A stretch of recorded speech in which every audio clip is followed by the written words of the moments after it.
One way in which we used the forms and conventions of a real media product was through our music.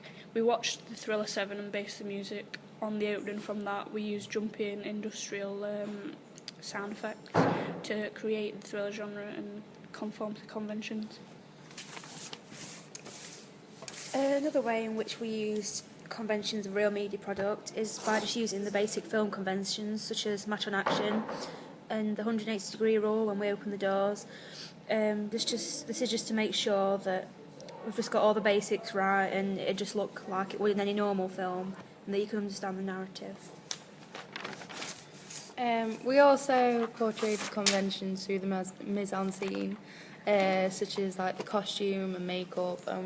We took consideration into like how we wanted our characters to look and how that would sort of connect with the audience. Also the props as well, like we chose really carefully what was in there, just to make sure that everything looked in place. The lighting as well, it's quite typical of a thriller genre to have quite low lighting, and in most of the shots we have quite low lighting. Also the location, the house and the road were specifically chosen because they looked really natural, and we wanted everything to look in place. A way in which we developed the forms and conventions of a real media product was through lighting effects that we used, especially during the credit sequence towards the end of our opening. We used a strobe light to create the flashing effect, which made the supernatural element and horror elements come forward more. Another way in which we developed the normal conventions of a media product is through the mix of genres that we used. Normally there'd just be either one or two genres, but we've decided to use three: political, supernatural and horror.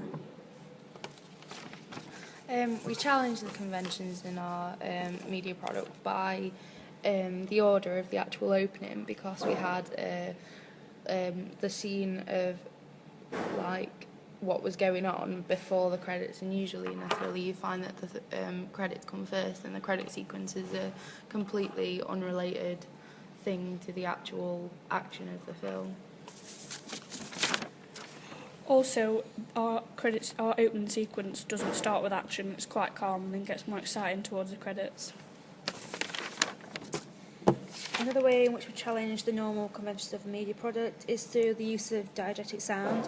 At the start we've got birds, which makes it seem quite calm and a nice environment, but it contrasts with the weather, which is quite grim and not very nice, and with the narrative of the opening, which gets quite dark, like as it develops. Also, the location that we chose is not typical of the thriller genre, because usually, especially in political thrillers, you never really see any action outside a major city, especially when it's including government workers. So we chose specifically not to set it in London or a major city in a more rural area, because it makes it seem more normal, and like these government workers do have a home life, which may connect with our audience more.